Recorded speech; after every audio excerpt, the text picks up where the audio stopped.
صعب. رحنا بلد كانت صعبة في الظروف مش سهلة، لكن الحمد لله قدرنا نتعامل مع المباراة بشكل جيد واللعيبة كانت رجالة ونفذت المهمة وقدرنا نعدي. طب حضرتك شايف ايه اهم الصعوبات اللي واجهتكم؟ طبيعة الملعب والجو وأفريقيا يعني، وفرقة بتلعب أجريسيف وبتلعب كورة طويلة، وكان لازم نغير طريقة اللعب عشان نقدر يعني نواجههم بالطريقة اللي هم بيلعبوا بيها. لكن البلان اللي احنا عملناه للمباراه اللي قبل ما نسافر الحمد لله زي ما هو الحمد لله قدرنا نكسب زي ما وعدنا هنا، قلنا نلعب على المكسب هناك.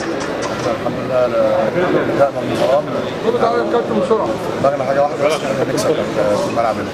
طيب بالنسبه للدوري العام المصري هو استكمل وما فرص نادي الزمالك؟ الدوري يستكمل ان شاء الله.